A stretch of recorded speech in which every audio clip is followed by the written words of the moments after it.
everybody, and welcome to Snetterton, and welcome to round number 3 of the Ferrari Challenge UK 2024. Snetterton, what a place to host the middle point of the championship. A very levelling circuit, as we've already seen so far this weekend. We've already seen the cars out on circuit for free practice 1 and free practice 2. Qualifying, it went the way for some, maybe not for others, as the rain came down as well. So there's plenty to look forward to. Race 1 shortly getting on the way.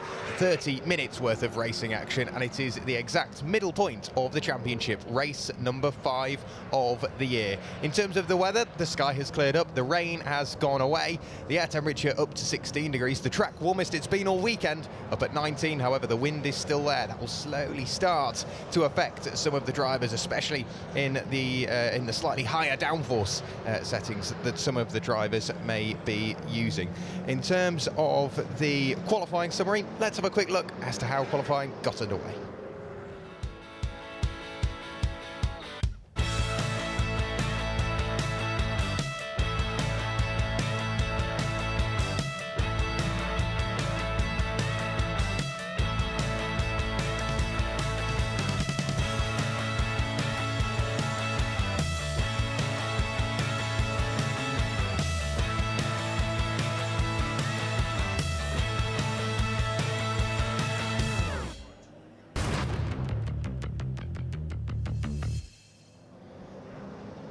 So nice and dry earlier on this morning. The cars took to the circuit in free practice 1 and 2, and the clear sky stayed until all of a sudden qualifying arrived, and it was very wet indeed. We had spots of rain early on in the morning, and then all of a sudden it all arrived at once during qualifying, and that gave some of the drivers plenty to think about when it came to picking their lines and making sure they can slowly chip away at that time. And as the circuit dried throughout qualifying, the times got quicker and quicker. We will give you a rundown by way of the way they line up closer to the race. Of course, all of these fabulous Ferrari 488 Challenge Evo cars all have a 3.9 litre V8 engine, of course, aided by a turbocharger as well, so very quick indeed. They all produce around about 670 brake horsepower, 760 newton meters of torque, so a very quick car indeed.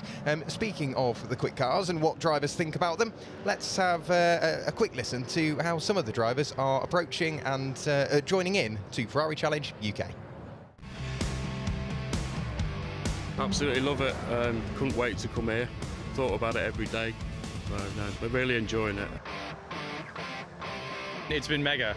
Really enjoyed myself. Happy with the car, and I think great to just get to grips with proper racing. It's a family environment, but very professionally run. Ferrari Challenge weekend is an amazing atmosphere. Ferrari are one of not many manufacturers that kind of offer customers a chance to take to the track and showcase their skills. Everyone's really here to just have a good time and be competitive, but you know, certainly not put anything unnecessary at risk. So it's a great way to frame the series. I mean, it's very vibrant. There's lots of people about. There's lots of networking going on. I've met people here who I didn't think would be here from business, but they're here for the family day out. They're here for the weekend. They love the racing, but they also like looking at all the nice cars. And the hospitality is very impressive. You've got race cars, you've got really nice road cars. Just people who love racing, who love Ferrari. Everyone's here to celebrate that common passion that we have. Did the Ready to Race course in February, and then just decided one night, well, go for it, let's do it. It's brought our family together. You know, it's something to do as a family. Everyone's friendly, and it's a nice place to be. I thought I was going to be in the Cup of Shell class this year, but that's where my age puts me, but I'm in with all the young guys. So I need someone like Tom on my side to help out. Yeah, I mean, Tom's amazing. He's current Ferrari world champion. His driving's impeccable. His data analysis is fantastic, and it really helps. The support you get to mechanics, everyone's part of the big family, and everyone has this shared goal in mind that we love racing, no matter where you come or how you finish. It's just important to have fun on the weekend. It's great to see the passion that everyone here has for motorsport, especially on a day like this, you know, where you have so many of the public around who are just passionate about everything that's going on. It's a pleasure interacting with everyone here, and the Ferrari team do, you know, really pull out the stops to make sure everyone here feels like it's something special and that it's proper racing.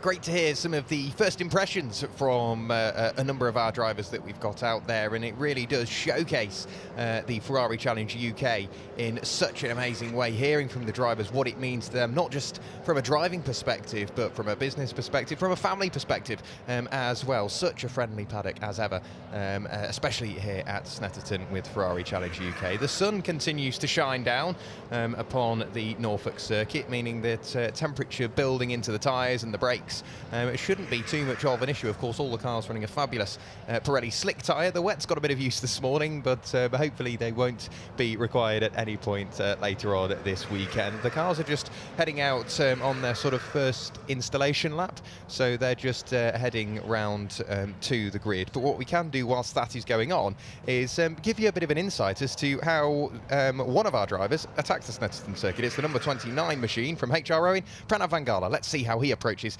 this Snetterton circuit. So coming out of the final corner along the centre straight, it is 6th gear up towards Ritchie's, back down to 5th, and then turn in at over 100 miles an hour, and on the gas straight away at that second apex. Nibble the curb, try not to run too wide, stay in 5th, try not to change up to 6th before you're hard on the brakes, and right the way down to 2nd gear, late apex, just to straighten up the exit, and then it's back right the way up to 5th gear before a very deceptive corner at Palmer. Just a quick brake, late apex once again.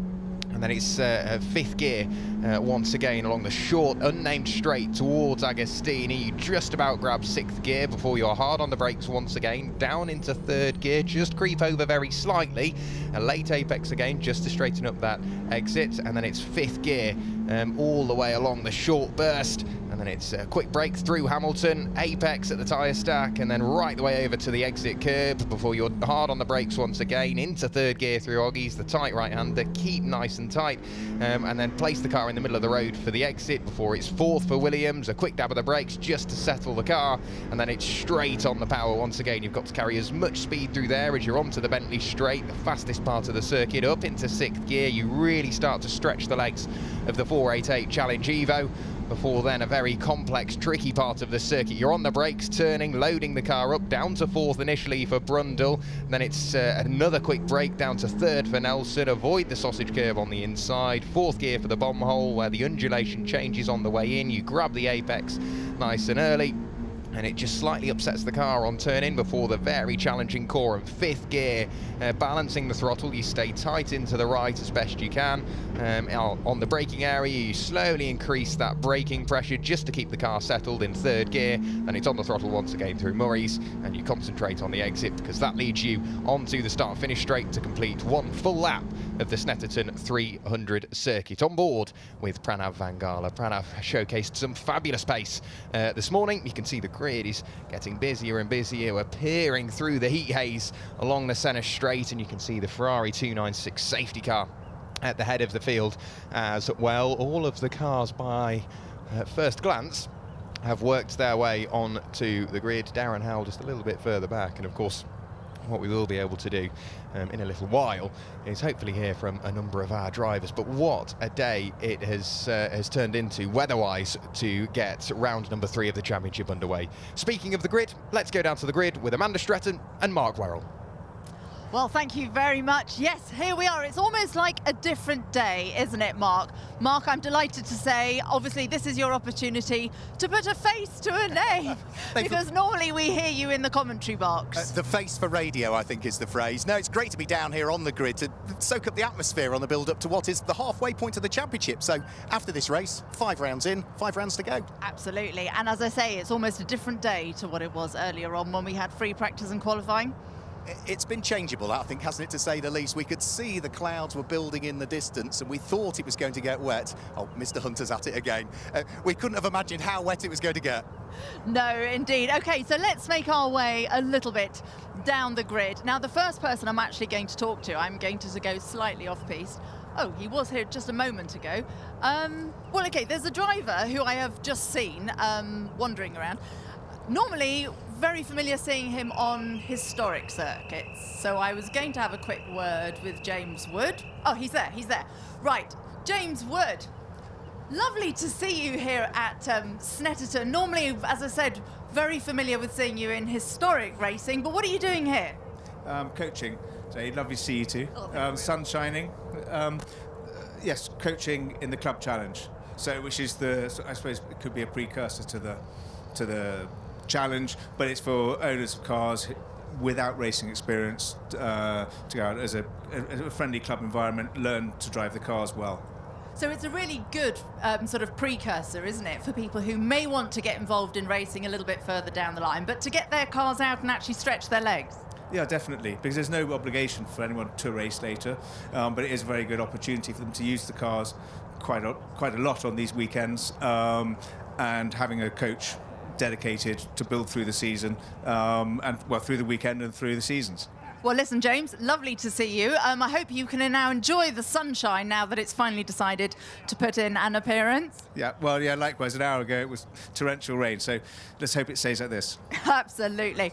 Well, I think Mark is still wandering along. Mark, who have you found to talk to? It looks like a certain Mike Dewhurst. Yeah, he's just being strapped into the car now, the final bits of communication system being put in place, and then we should be able to grab a word with Mike Dewhurst, who qualified on the front row, in reality, for Copa Shell. We saw him claim a win last time out, his first of the season at Alton Park, and once he is good to go and the team have given me the thumbs up, we'll see if we can grab a quick word with him. Final check of the seatbelts being done. Mike, tricky conditions in qualifying. It looks like we've got the right weather for the race. Yeah, it's a lot better now. A complete reset. I don't think any of us have been out in these conditions on brand new tyres, so good, equal, level playing field, so brilliant. You didn't get to use those Pirelli tyres for qualifying, so what can you do from here in the race? Who knows? I mean, I'm not trying to race with the guys in front, I'm just trying to race with the guys next to me, so try and hang on to the guys in front for the first few laps, settle into a bit of a rhythm, and yeah, fingers crossed. Good luck for the race. I think Amanda's managed to catch up with somebody else who's in a very striking car here this weekend. Thank you, I have indeed. Yes, Armando Pillai. Now, we don't normally actually chat to him, and what's notable this weekend is, of course, the beautiful livery that we suddenly have on your car. Just tell us a little bit about where the beautiful pink came from. I don't know, I just thought it's a nice color. It sits bright in the sun, and I saw like many of the cars are red, so I just want something different. Well, it certainly is different and very eye-catching. I have to say, I rather like it myself. Now, you have been sort of steadily making progress, haven't you? You're sort of stealthily just always in there, always sort of like getting onto the podium, it seems. Yeah, no, for qualifying I do pretty well. But in the race, I think just the fatigue just makes me drop off towards the end. As you saw in the last race, I was P3 all the way. And then towards the end, Moro just overtook me towards like the second last lap. But hopefully today we can do something different. And what have you found of Snetterton so far? It's a pretty flat track, a lot of runoff. We didn't have too good weather for qualifying, but hopefully the sun stays out for this one. Look, I've got my sunglasses on. That means it's definitely going to stay sunny. You too, take care. Thank you. Great stuff. Well, we'll leave Armando to get further strapped in the car. Mark, what's it like for you to be down here on the grid?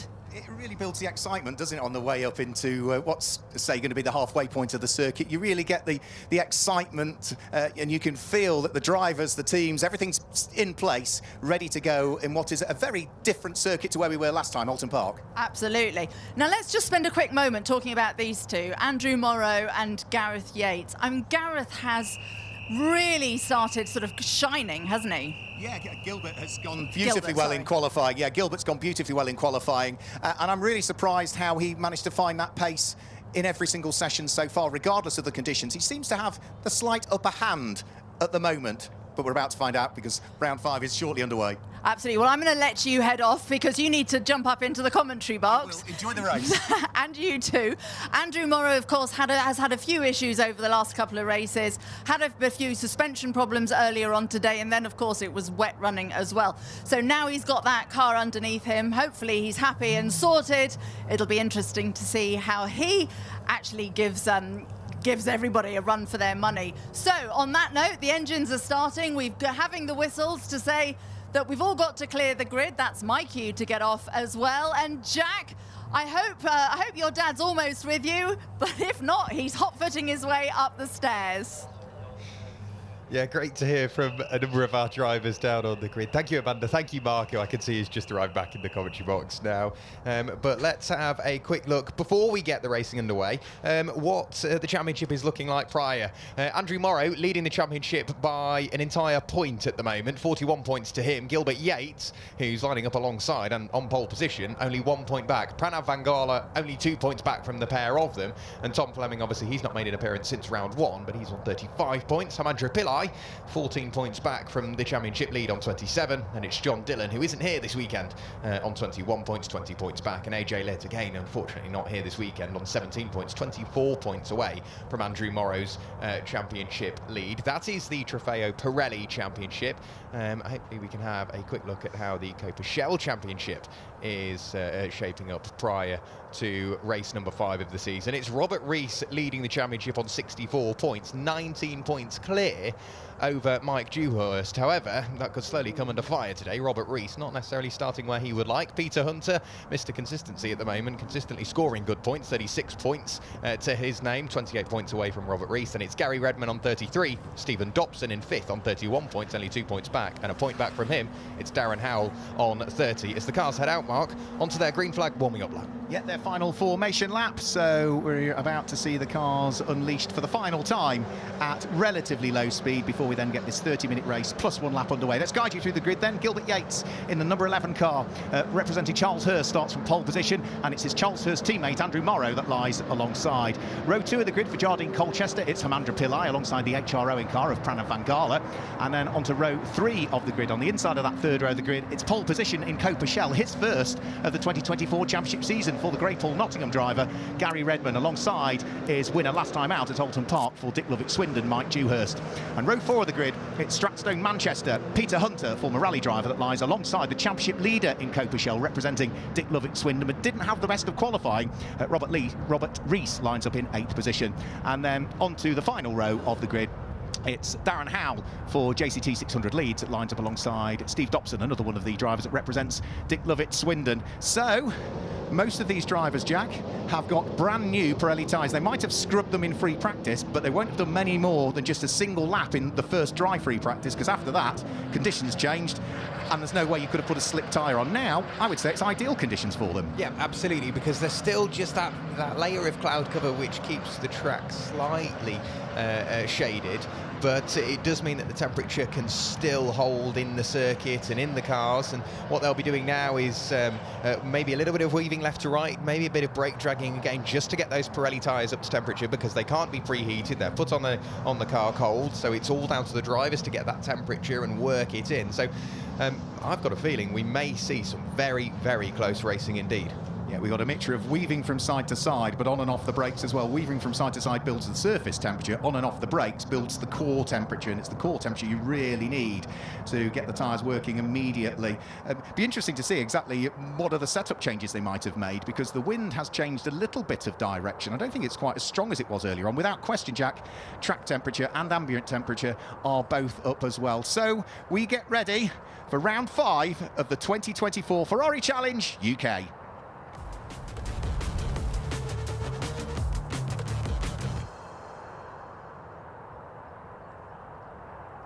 So as the field is working its way through Murray's, keep an eye on Gilbert Yates, keep an eye on Andrew Morrow on the front row of the grid, also Hamandra Pillai and Pranav Vangala from row number 2, as everybody is in a nice 2x2 fashion, all being very, very respectful of each other's space. And in a few moments' time, when the red lights go out, Mark, we will get race number 5 of the season underway. Here we go, red lights on the gantry. Red lights are about to flash their way out now. The car with the day glow flashes is Gilbert Yates. He's got the all-important inside line as they head up towards Ritchie's for the first time, and it looks as though it is going to be the pole sitter that is leading the way. Hamandra Pillai very, very late on the brakes, trying to sneak his way through ahead of Andrew Morrow, and makes it stick, and that was all close between them. Robert Rees got a brilliant start, didn't he, at the lead of Copa Shell, making making good progress in the early stages. Yeah, I think he's into the lead of Copa Shell already, is Robert Rees, and he's already trying to pick his way through and past Pranav van Gala. Robert Rees at the start of this race, not wasting any time and trying to work his way up through the order. Hamandra Pillai has indeed picked the pocket of Andrew Morrow in the early stages of the race. At the moment, Copa Shell, it's all shuffled round, and Gilbert Yates, you thought he might be fighting away with Andrew Morrow in the first couple of laps of this race, but if anything, Hamandra Pillai is going to be the thorn in his side. Pranav van Gala now diving his way up the inside and working his way back through and past Robert Rees, but that's not to take away from what a brilliant start he's had. Yeah, Gary Redmond's up the inside of Mike Dewhurst and should sneak the grey car through. Up the inside at Hamilton, not a great deal that Mike Dewhurst could do about that, because Gary Redmond had the car positioned on the all-important inside line as he went through the left-hand kink that way through, or that time through. Already we've seen a good chunk of shuffling in Copa Shell. We were talking about over the course of qualifying that Copa Shell has bounced around this weekend. No one single driver seems to have the advantage. In the early stages of this race, looks to be exactly the same as the race leaders head down the Bentley straight for the first time. Gilbert Yates getting away a little bit, isn't he, from Hamandra Pillai, who's coming under pressure from the reigning champion Andrew Morrow, who's there in third. Yeah, Andrew Morrow just placing the car where he needs to. Had a small look up the inside. That distracted Hamandra Pillai. Hamandra Pillai went deep on the brakes. Andrew Morrow was earlier on the throttle, got the later apex, dived his way up the inside into second place. So now that leaves Hamandra Pillai chasing once again. Pranav van Gala, not necessarily the start to the race he would have wanted, and he's just trying to keep tabs with the rest of the top three. But at the moment, Robert Rees leading Copa Shell ahead of what will be the number 22 machine of Gary Redmond. As we saw, he worked his way through and past Mike Dewhurst. We'll wait and see once they cross the line to confirm that. But over the line goes Gilbert Yates, already doing what he can just to extend that margin. Yeah, 9/10 of a second was the lead advantage for Gilbert Yates as he came over the start-finish line lap time through. The blue car is Robert Rees heading up towards Ritchie's corner. He has got Gary Redmond right behind him. Then the yellow machine in the hands of Mike Dewhurst, and just off that is Peter Hunter at the wheel of his silver number 82 Stratstone Manchester car. So the top four in Copa Shell very much together. Gilbert Yates, though, looking to try and see if he can just stretch the lead advantage a little more as he heads through Palmer for the second time. And this good little battle we've got for second and for third in Copa Shell is just allowing, I would say, the blue car of Robert Rees just to edge away a little bit, isn't it? Yeah, it is. And now we're going to see a response from Mike Dewhurst. He's going to look to the inside, later on the brakes and towards Agostini. Dives his way up the inside. Does that leave him vulnerable on the exit? Potentially so. We could see Gary Redmond try and get the cutback. Yes, he is. He's drawn himself level by the time they arrive at Hamilton. But no, it was to be actually. Was that all the way around the outside, potentially? Yeah, just couldn't quite make it stick there, so Gary Redmond couldn't quite squeeze his way back through and ahead of Mike Dewhurst, but there was a good overtake, wasn't it, by Mike Dewhurst up the inside on the brakes heading in towards Agostini, and that's all to do with Gary Redmond was a little bit slow coming out of the previous corner at Palmer, so he's dropped to third in Copa Shell at the moment, and the yellow car with its red flashes, Mike Dewhurst, is now setting about Robert Rees to see whether he can close up on the car ahead of him. Easy to tell the cars apart. Those with the yellow windscreen headers running Copa Shell, those with the red windscreen headers are Trofeo Pirelli cars. Yeah, the Trofeo Pirelli cars, normally with the drivers that are slightly more experienced, have spent a bit more time behind the wheel of one of these Ferrari 488 cars. The yellow is maybe the less experienced, but it doesn't take away from some of the fabulous racing that we're seeing. Copa Shell, for example, this race alone has really started to light up, and now we've seen a change. Pranav van Gala has got his way through and past Hamandra Pillai. I can't remember seeing a mistake for Hamandra Pillai, but he has indeed dropped away from those top two, so I think Pranav van Gala has got quicker. Hamandra Pillai, maybe a small mistake. Yeah, Hamandra Pillai now down one place lower than his grid position. Pranav van Gala one place higher than his grid position. As over the start-finish line go the leading pair, getting closer to each other. That time through, it was a 1 minute 53.5 for Andrew Morrow, 10th of a second quicker than the race leader. That also establishes on the first flying lap the fastest lap of the race we've had so far. Yes, it does indeed. Andrew Morrow really starting to push forward now and trying to close that gap and keep it within a second to Gilbert Yates, race leader. Pranav van Gala is trying to pull away from Hamandra Pillai, but of course he'll be desperate to try and minimise the damage that was caused on the lap prior. If they continue to battle, we could see Robert Rees and Mike Dewhurst get involved, and we could see inter-class rivalries as well as the battle further down. And did we have a car spin? I saw a flash of green lights on the way out of Agostini. Yeah, it is. It's Peter Hunter, I think, that's had a spin at Agostini. He's just in the process of recovering now, so more bad luck for Peter, who had mixed fortunes at Alton Park, and so far in this race has now, I would imagine, dropped himself, if not quite, but almost towards the tail end of the order, unfortunately. Race still continues. First 5 minutes have elapsed. Remember, it's a 30-minute race plus an extra lap thereafter, and I think that lead advantage has been eaten into a little bit more this time through. Gilbert Yates was 0.8 of a second up the road at the start of the lap.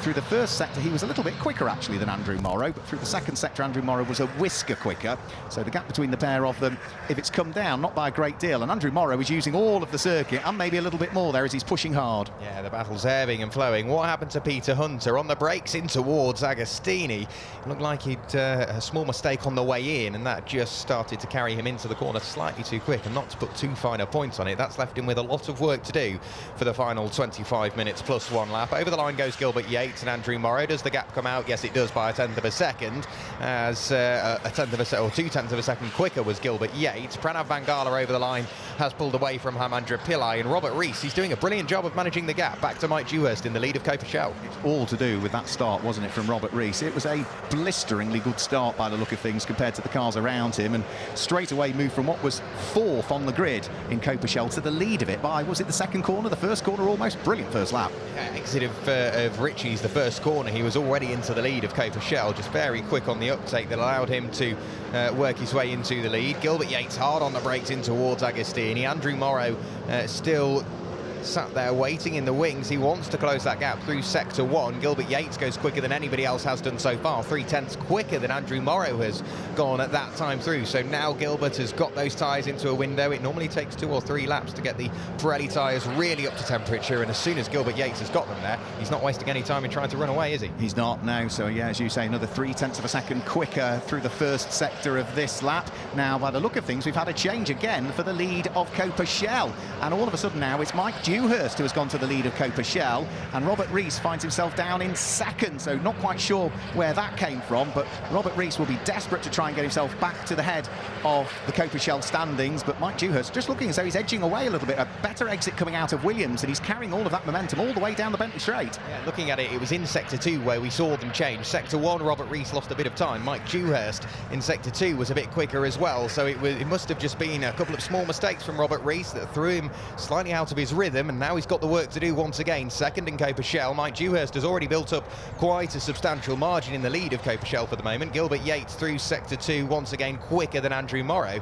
This lap by Gilbert Yates, it's going to be a quick one, isn't it? Over the line with a 1 minute 53.852. The lead margin now up to 1.3 seconds over Andrew Morrow.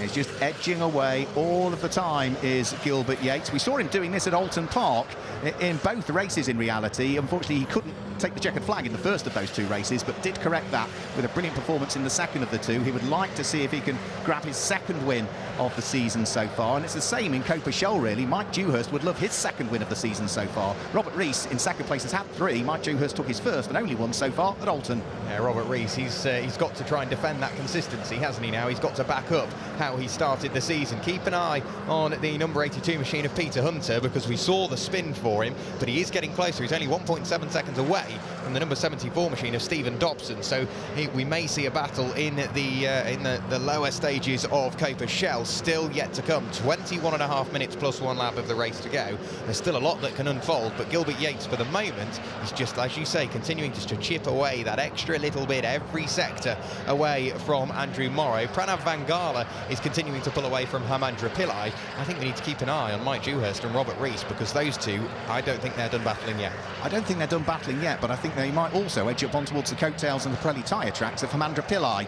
So they just exit Williams now. The yellow car leading Coperchel, that's Mike Dewhurst. The blue number 8 car in the hands of Robert Rees, who leads the championship in Coperchel coming into this weekend. You can see the car of Hamandra Pillai is not that far up the road, the pink machine. Last time through, Pillai was yeah, a little bit slower, wasn't he, than the pair behind, so they are edging up towards him, and that's not what Mike Dewhurst wants, is he? Catching a car that's not in his class in reality. He won't want to be held up. No, because in theory, Hamandra Pillai has got every right to race and defend against Mike Dewhurst whilst they're in different classes. It's for overall position, so you may see them start to battle. Has Gilbert Yates lost a bit of time to Andrew Morrow? Yes, he has. Where did that happen? Andrew Morrow with the overall fastest sector 3 last time through, so I don't know whether that was a small mistake from Gilbert Yates, but the lead margin down from 1.3 to 0.7 of a second, so half a second lost from Gilbert Yates' lead last time through.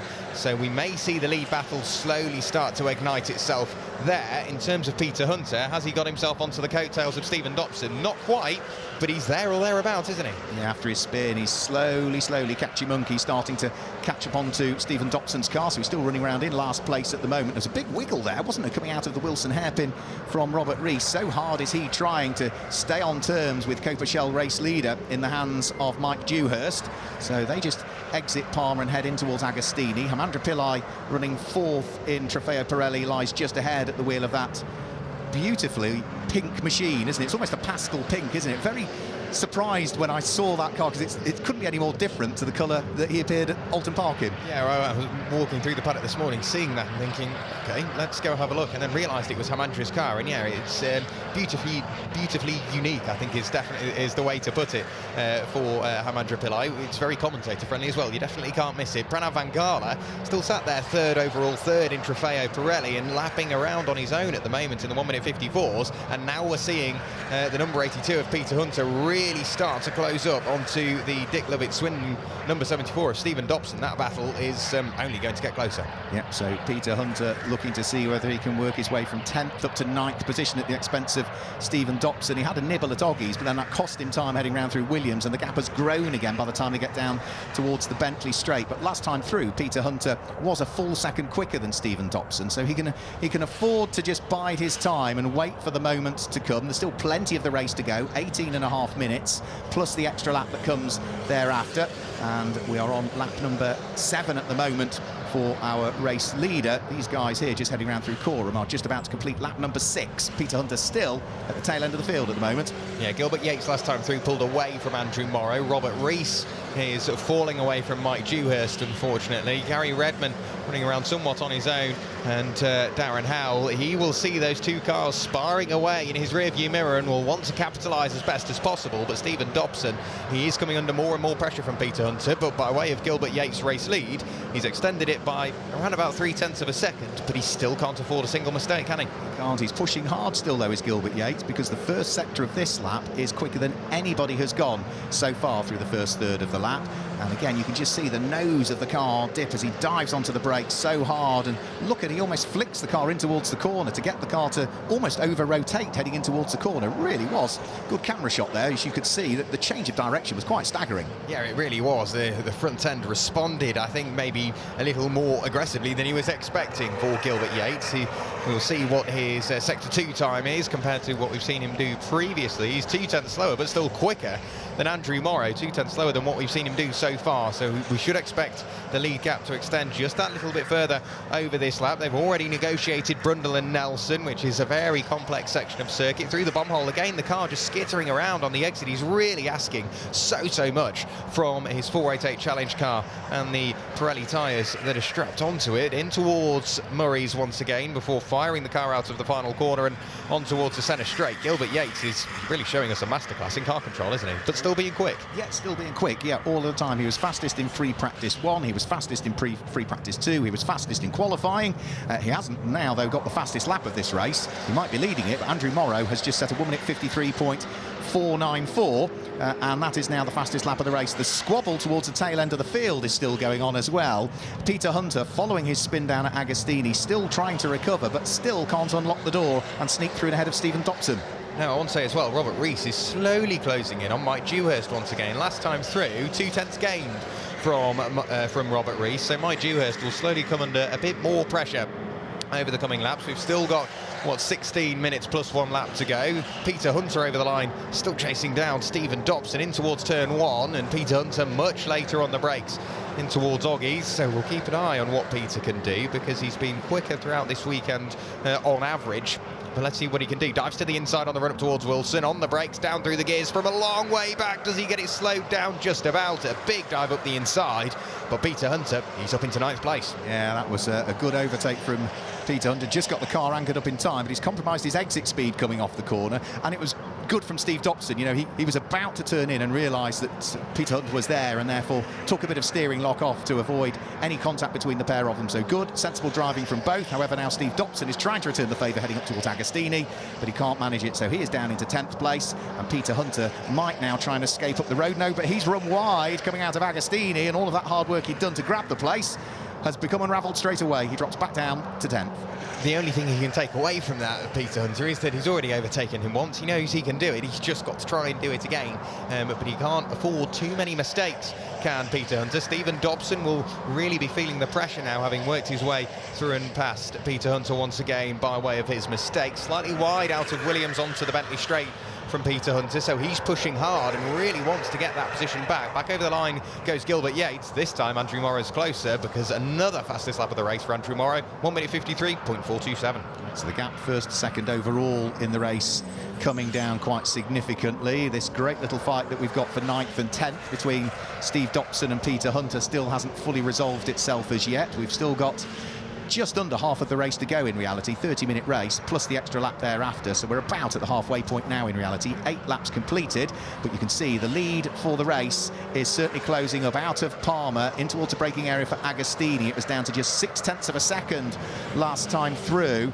Now Andrew Morrow this morning was trying to bed in brakes, wasn't he, over the course of what was a very wet second free practice session. He did say they only just really got done what they needed to do, so he was hoping that the car would get stronger as the race would come on.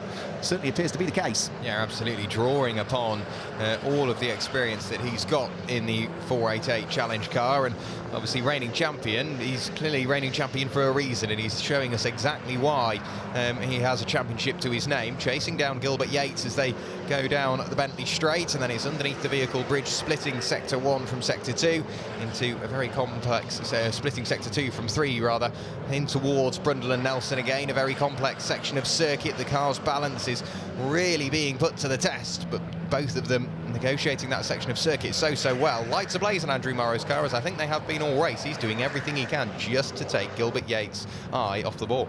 Yeah, well, he was 1/10 of a second quicker through the first sector. He was nearly 2/10 of a second quicker through the second sector. So the gap that was 0.6 of a second might be down to something like 0.3 by the end of this lap. Gilbert Yates reasonably good with the exit coming out of Murray's, which is so critical then to maintain all of that advantage down the start-finish straight. Andrew Morrow will be picking up a little bit of a tow from the race leader as he punches that hole in the end. This time as they come through, the gap is down to 0.5 of a second. Again, Andrew Morrow, the reigning champion, that little bit quicker than Gilbert Yates. The problem is that when he gets close to the tail end of Gilbert Yates, it will unsettle his car a little bit, won't it? The airflow over it. Yeah, you will get aero wash, but a big moment for Gilbert Yates on the run through Wilson. He flicked the car in the midpoint of the corner. He just picked up some oversteer, I think, in eagerness to get on the throttle. What that has done is affect the exit and allowed Andrew Morrow to close in. Once again, they arrive at Palmer's together, and for the moment, Andrew Morrow, he's not quite close enough, but he just needs to keep that car in the rearview mirror, a small look here and there, and that will just keep Gilbert Yates occupied. Still got 12 minutes plus 1 lap of this race to go, and continuing to use all the track and a little bit more for Andrew. He's doing everything he can just to, I think, force the mistake first before really committing to that move. Let's have a look at Gilbert Yates at this point of the circuit, where he really throws the car in. Very different lines they take through that corner. Gilbert Yates, I'm not saying it is, but it looks more aggressive the way he just pitches the car into the corner and almost unsettles the back to get the nose in, whereas Andrew Morrow, it looks a little bit smoother, his driving style, but the upshot is there's nothing to choose between either of them, as again they head along the Bentley straight. They're on lap number 10 at the moment through the first sector of this lap. Again, Andrew Morrow was 1/10 of a second quicker, however he's 1/10 of a second slower through the second sector, so the gap between the pair of them hasn't changed a great deal. But as they head nose to tail out of Brundle and Nelson, we're going to have a shuffle, are we, again, as Steve Dobson and Peter Hunter go wheel to wheel. Peter Hunter on the outside round through Agostini, Steve Dobson with the inside line. He's also got the inside line for Hamilton. Can he keep his nose ahead? No, because Peter Hunter braves it out all the way around the outside at Hamilton. He'll then have the inside line when they get towards Oggies, and brilliant stuff between the pair of them. It might have taken 2 or 3 corners, but Peter Hunter is ahead of Steve Dobson. Yeah, what an amazing move from Peter Hunter. So brave on the outside at Hamilton, and it's a tricky corner to get right when you're running round on your own, let alone too wide through there. So good stuff between both Peter Hunter and Stephen Dobson to have the racing respect between the pair of them. Over the line goes Gilbert Yates and Andrew Morrow, still absolutely together through Oggies, and then it's the short climb before you're then almost descending back down very slightly in towards the Wilson hairpin. They're closer than they've ever been before, and Andrew Morrow, he's really applying that pressure. 4/10 apart as they broke the beam along the centre straight.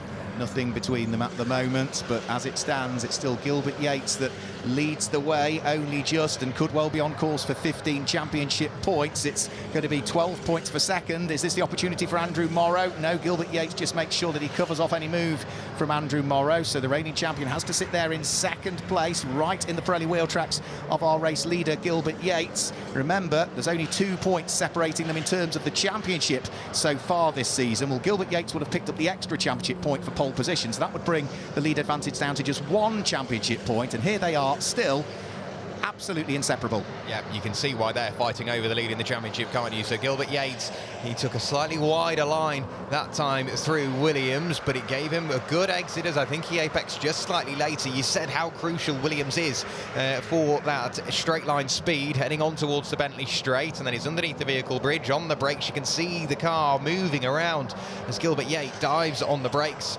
through Brundle and Nelson, fires the car out of the corner, and you can see Andrew Morrow. It seems like he's going slower, but I think that might just be the slightly different driving style, as you mentioned just a few moments ago, as they appear once again through Coram. Gilbert Yates holding on to the lead, but I've got a feeling that thread is only getting thinner. Yeah, 9 minutes to go. Lots of pressure to soak up as Andrew Morrow goes for the inside line, thinks about it, heading in towards Murray's, realising the door was going to close a little bit. He might have another nibble on the way out, but they match each other for exit speed in the end. But that was the first show of the hand, really, from Andrew Morrow. He had a little nibble, realised the door was going to close, and equally as much, Gilbert Yates realised Andrew Morrow was there, didn't try to turn in, and the two of them can roll their sleeves up and have another go. Yeah, they can indeed, but now Gilbert Yates will have an idea at least where Andrew Morrow would like to go for the move. I think that was slightly defensive, or maybe a different line in towards Wilson for Gilbert Yates. That allowed Andrew Morrow to get slightly confident on the exit, and I think in doing that he jumped on the throttle slightly too early, lost himself just a bit of time, but over the line separated by 0.4 of a second once again. Gilbert Yates, he can't afford a single foot wrong at the moment. We've got 8.5 minutes plus 1 lap of the race to go, and Gilbert Yates hanging on to the lead. Andrew Morrow still, as you say, in those Pirelli wheel tracks.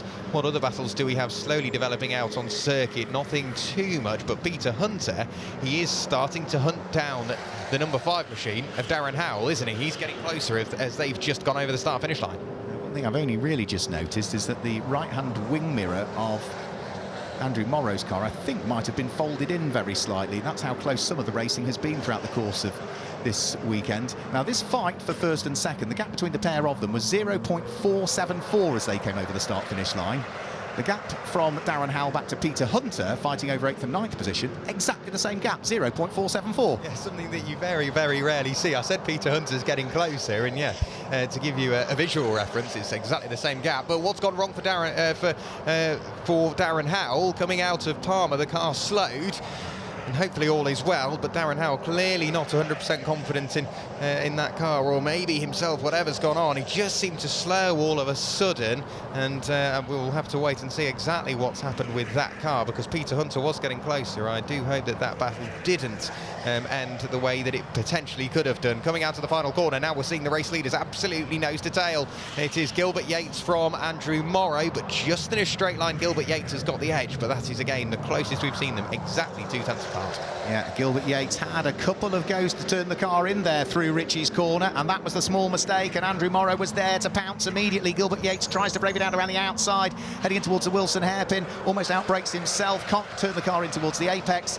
and Andrew Morrow goes through to pick up the lead of the race, and that was just a really, really small mistake heading up towards Richie's corner. You know, we know from what Pranav Vangala was saying, you turn in at over 100 miles an hour there, and it looked as though a couple of attempts to turn in from Gilbert Yates. That was the small mistake. He's now just made another small mistake as they come out of Palmer. They are pushing themselves to the very limits. They really are. It's great to see the confidence that these drivers have, not only in the cars, not only in the Pirelli tyres, but in each other as well, to race this close. Gilbert Yates pushing so hard on the exit of Agostini, kicking up the dust in desperation just to close down that margin to Andrew Morrow once again. But Andrew, having got into the lead of the race, is now just trying to build a gap and get himself a bit of breathing room and get himself to the end of the race ahead of Gilbert Yates.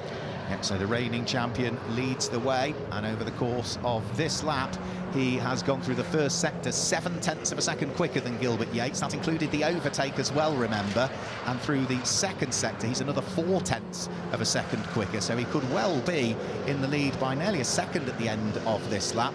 Just wonder if Gilbert Yates's car was set up to be so strong at the beginning of the race, and now maybe he's just struggling a little bit with it, because it seems as though the car's sliding around a little bit too much more now than to his liking. And of course the sun's come out, so the temperature has just got higher and higher and higher, and if they're going off this morning's setup, the tyre pressures may be creeping just that little bit too high for Gilbert Yates' liking. Yeah, absolutely. The Pirelli tyre is a brilliant tyre, but of course, you know, once it starts to operate out of its prime window, that's when it will start to drop off a little bit. I'm just wondering if that might be where Gilbert Yates is at the moment.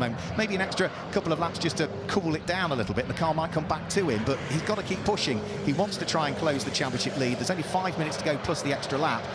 And again, look at how committed he was heading in towards Ritchie's corner. There's no doubting the commitment at all from Gilbert Yates. No, commitment and bravery, well and truly, from Gilbert Yates, pushing so hard, heading through Ritchie's almost sideways on the way through, and really pushing the limits of the Pirelli tyre. Another battle has started to ignite itself. Hamandra Pillai and Pranav Vangala, they're only a second apart. They are. That's for 3rd and 4th position overall. Both of those cars run in Trofeo Pirelli.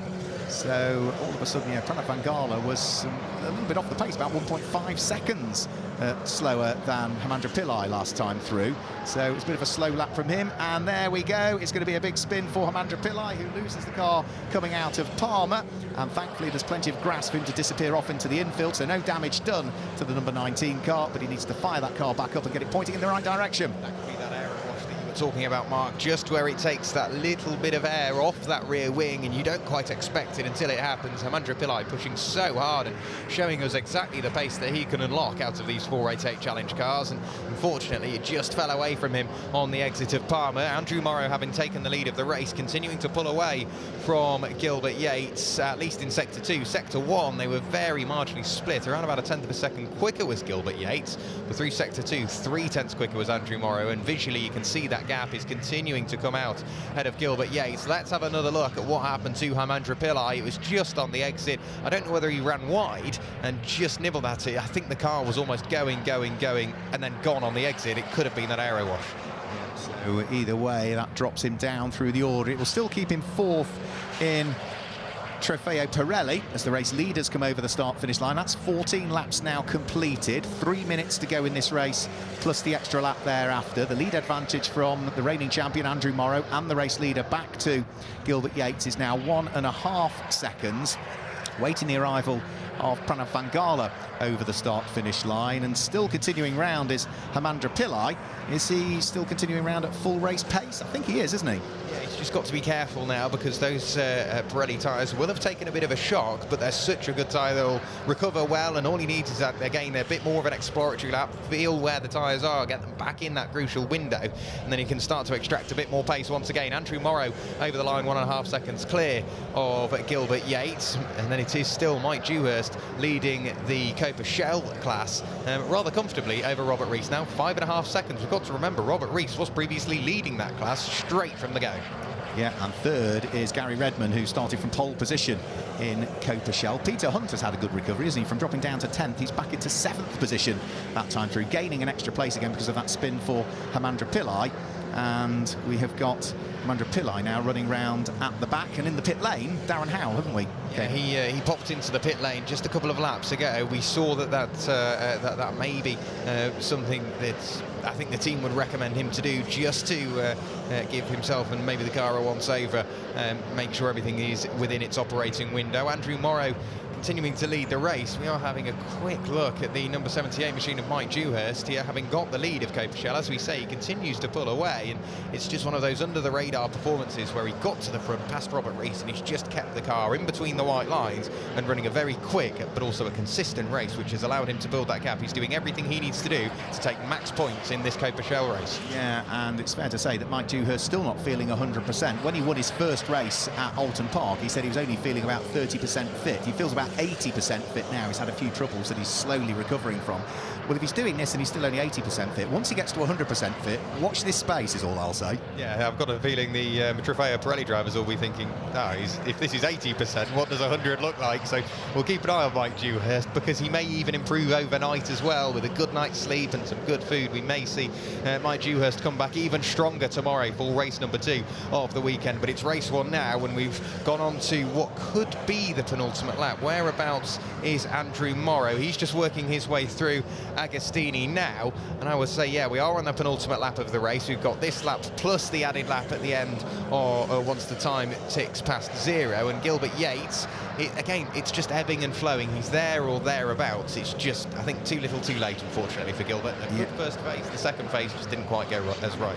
You can't deny the fact that Gilbert Yates has thrown absolutely everything at this race, but it does look as though Andrew Morrow could be on course for his second win of the season so far as he heads along the Bentley Straight and in towards the braking area for Brundle and Nelson. Still not that far behind him is Gilbert Yates, and Gilbert Yates has lost another 0.6 of a second through the middle sector of the lap. Again, I think some of that was to do with his exit coming out of Williams, where again the car just seems to not quite be under a spell to the same degree as it was earlier on in the race. So the clock has ticked to 0, but there is one extra lap to go, and again there, even mid-corner, you can just see, I wonder if it's the setup on the car, because earlier on in the race I was saying he was almost properly rotating the car by unsettling the back end of it to get it in, and I'm wondering if that's maybe the consequence of that kind of setup with the car means that it just drops away towards the end, because the Pirellis have certainly been asked a few questions of. Yeah, they are definitely being asked to perform, and that can come down to driving style, but of course that won't have been aided by the conditions that we had earlier on in this weekend. For free practice 1, 2 and even qualifying, it was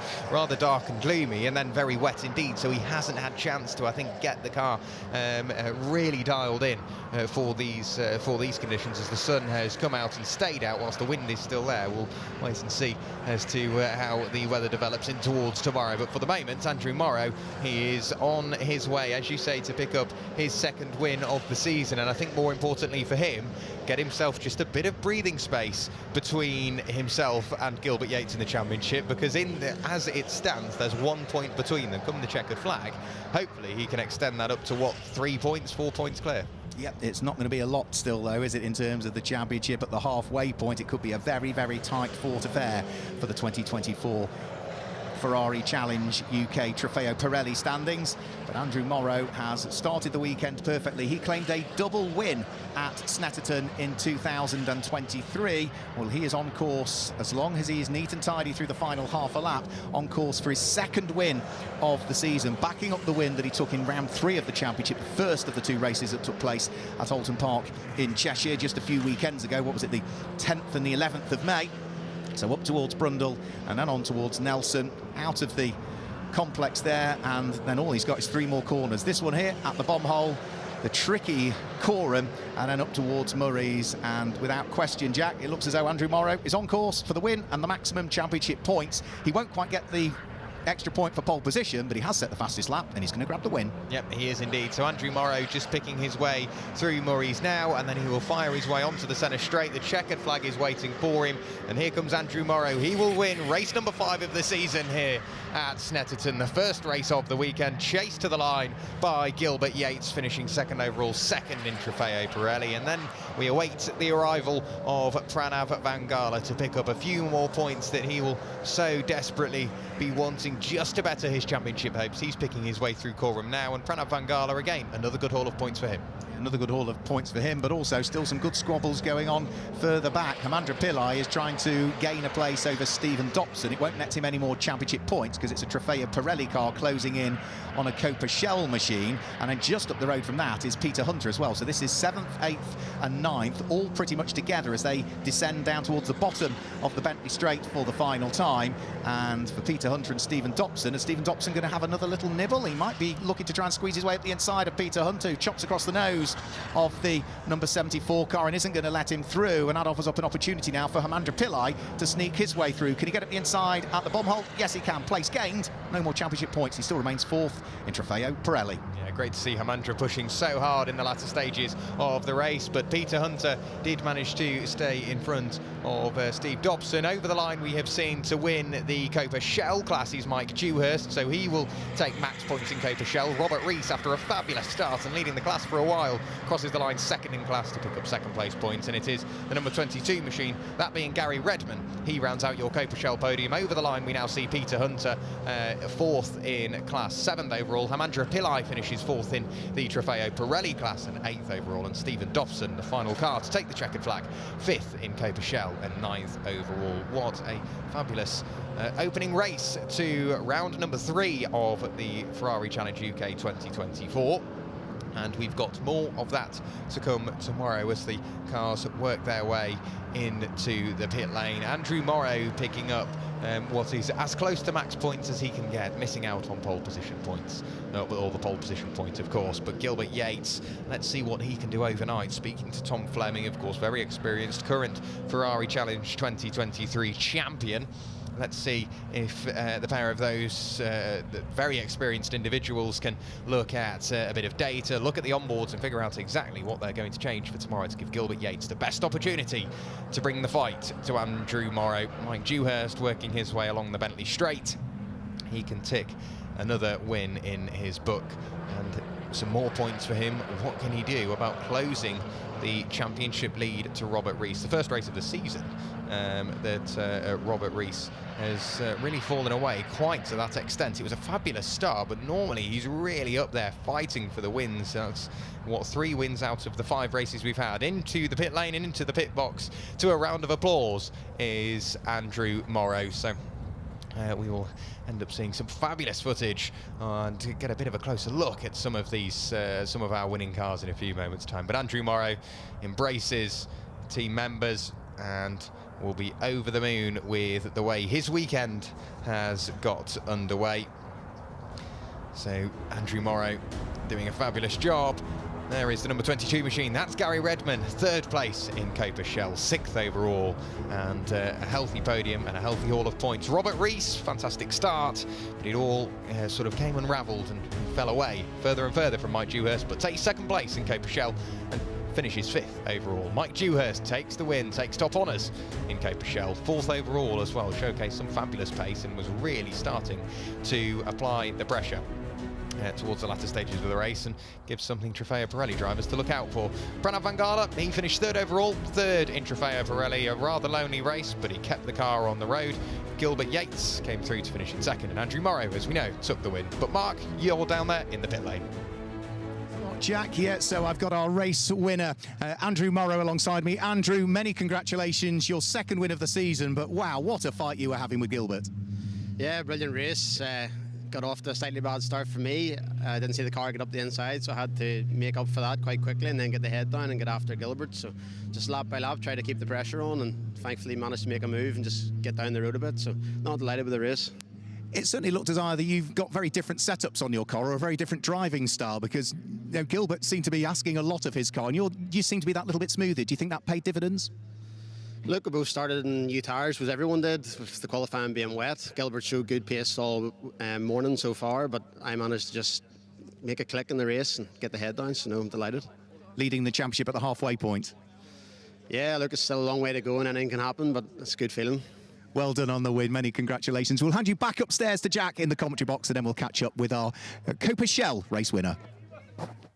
Brilliant to hear from Andrew Morrow there, of course, race winner. Let's have a look at the results from the first race of the weekend. Andrew Morrow takes the win, 17 laps completed, 4.4 seconds clear of 2nd place driver Gilbert Yates. Pranav Vangala finished 3rd and rounds out your Trofeo Pirelli. Podium, Mike Dewhurst, 4th overall and wins the Cooper Shell class, ahead of Robert Rees, 3rd or 2nd in class, 5th overall, and Gary Redman rounds out your Cooper Shell podium. Then it is in 7th place Peter Hunter, Hamandra Pillai on the final lap, picking up 8th place with Stephen Dobson and Darren Howell. The race didn't quite go the way he would have liked, but whilst we've run you through the results, Mark, you're still down there in the pit lane. Thanks a lot. Yeah, we've got Robert Rees this time, who has just brought the number 78 car to victory in Cooper Shell. Robert, if we could... sorry, Mike, if we can grab a quick word. So, Mike Dewhurst has just brought the car home for victory in Cooper Shell. It looks as though Robert Rees was getting away in the early stages. You had some work to do. Yeah, I made a bit of a mess of the start. It was 3rd stroke 4th gear start. I started in 2nd and then ran out of revs, and then everybody jumped me.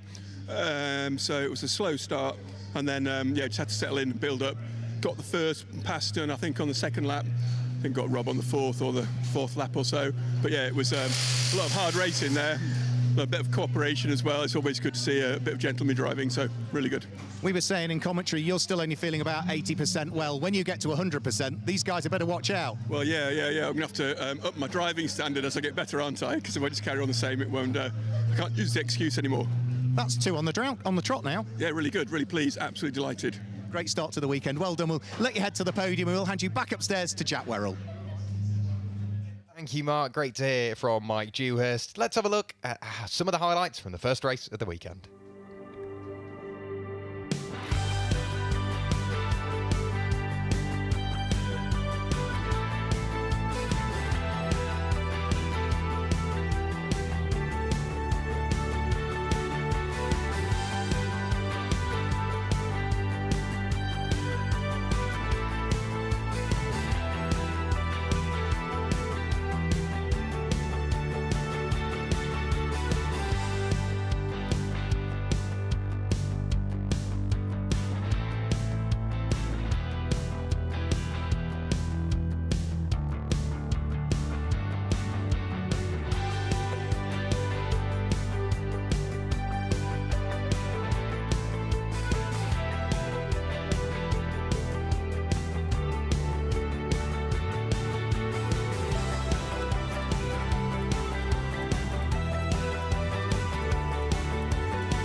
And that was a brief look back at the first race of the weekend, the first race of round number 3 of the championship, and now we are at the exact halfway point in the championship. 5 races completed, 5 still to go in the 2024 Ferrari Challenge UK campaign. We saw a few slidey moments, one for Peter Hunter and one for Hamandra Pillai, and some fabulous battles from start to finish. Andrew Morrow and Gilbert Yates really started to close up in the middle points of the race and gave us plenty to talk about. Robert Rees, what a fabulous start from him as well, starting down in what was, I think, 5th place and getting into the lead of Copa Shell.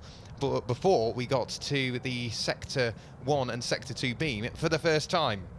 So 30 minutes and 1 lap later, unfortunately, Robert Rees couldn't quite hold on to first, but picked up 2nd place and another good haul of points. And absolutely, we need to keep an eye on Mike Dewhurst, as we heard from Mark and Mike just a few moments ago, that if he's not quite at 100% yet, when he's at 100, well and truly one to watch. The podium preparations are currently getting underway. I'm sure drivers are eager to get their hands on some silverware as well. But Peter Hunter, again, another fabulous drive from him. The small mistake put him towards the latter stages of the order, but immediately was on a comeback, and a fabulous comeback drive it was, to come back from 10th right the way up to 7th place, and picking up 4th in class as well. So what a brilliant drive it was from Peter Hunter, and I'm sure that Pranav Vangala will be somewhat at ease after seeing Hamandra Pillai's small mistake in the background that just allowed him to coast the car home and pick up another good haul of points and another piece of silverware that he will receive.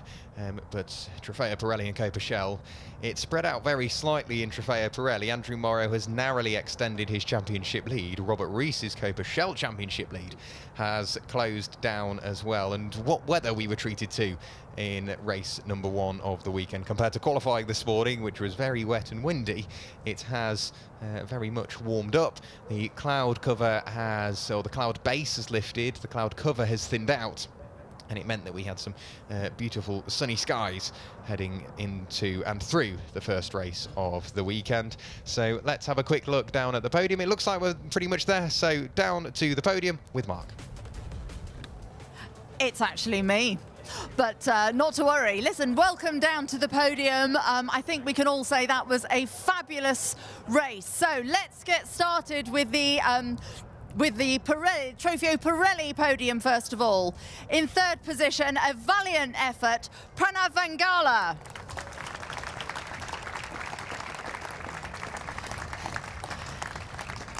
In 2nd place, the man who actually started in pole, again, put up a fabulous race, Gilbert Yates.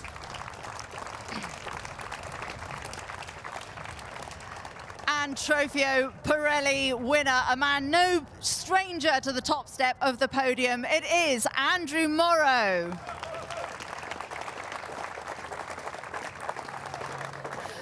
So congratulations to all of you. And would the dealer, the dealer, Charles Hurst representative, like to go up as well?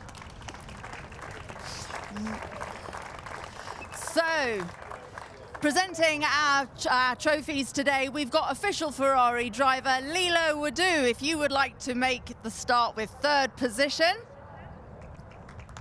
Congratulations to Pranav Vangala. And Gilbert Yates in 2nd. Well done. And Andrew Morrow, congratulations to you as well. And the Charles Hurst Dealer Trophy is presented by Jonathan Wells from Pirelli Motorsport. Oh, no, it's not. It's Lilo. We're all getting it wrong today. Now, Jonathan, it is your moment to shine.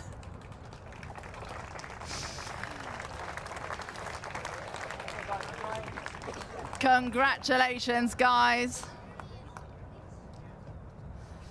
Right, whilst they have their photographs taken, we're all taking a step back. We've had enough showers today, I think.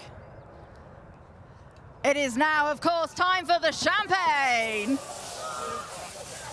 Oh, look at that. Well done, gentlemen. Well done. A very well-deserved slug of champagne by all of them. Of course, no rest for the wicked. No rest for the wicked. We are now going to be moving on to the Copper Shell Trophy. So, in 3rd position, Gary Redman.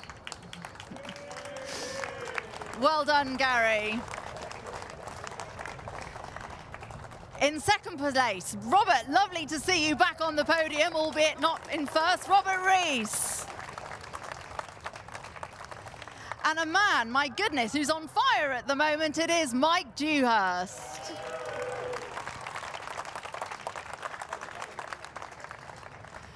And would the dealer from Dick Lovett, Swindon, like to go up? Oh dear.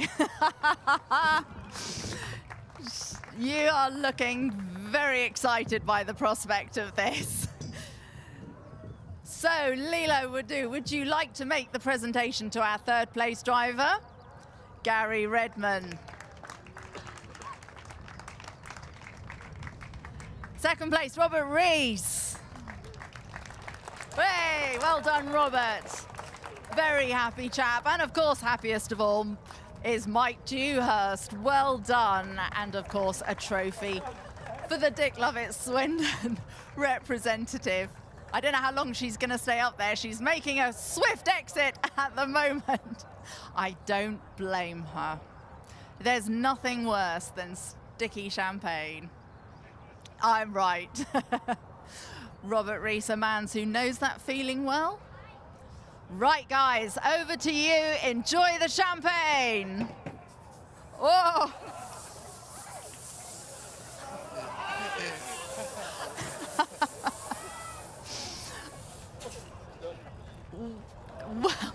Well done, guys. That's it for the podium at the moment. Jack, Mark, are you up in the commentary box? I am up here, and it's great to see the drivers so elated after what was a fabulous race here at Snetterton. We get to do it all again tomorrow, but before that, let's give you, I'm sure, a brief insight into how close the championship is after the first race of the weekend. So in Trofeo Pirelli, the lead gap has come out from 1 point to 5 points for Andrew Morrow. He's pulled a 5-point gap over Gilbert Yates. Andrew Morrow on 57, Gilbert Yates on 52. Pranav Vangala still not too far behind, only 8 points off the championship lead in 3rd on 49 points. Tom Fleming remains on 35. Hamandra Pillai gains a couple and now ties 4th place with Tom Fleming on 35 points. John Dillon not here, neither's AJ Litt. They remain on 21 and 17. That's the championship heading into tomorrow's race here at Snetterton. Let's have a look at how close the Copper Shell Championship is after today's race. Robert Rees's lead has indeed fallen away. So 76 points for Robert Rees. Mike Dewhurst now on 61, only 15 points back. Peter Hunter on 44 points, 1 point clear of Gary Redman. The pair of those two have closed up. on 44 and 43 points respectively. Stephen Dobson remains in 5th on 37 points, and Darren Howell today didn't go his way and remains on 30 points, unfortunately. But what a brilliant race it was. What a brilliant day it's been here at Snetterton. We get to do it all again tomorrow. The action gets underway at around about 10:15 for the second qualifying session of the weekend for Ferrari Challenge UK, and the race at around about 2:10. So please do make sure you join us once again. But from myself, Jack Werrell, up here in the commentary box, Mark Werrell there to join me halfway through the race, and of course Amanda Stretton as well for all their efforts down on the grid. We will see you all tomorrow. From Ferrari Challenge and Pirelli, we'll see you. Bye-bye.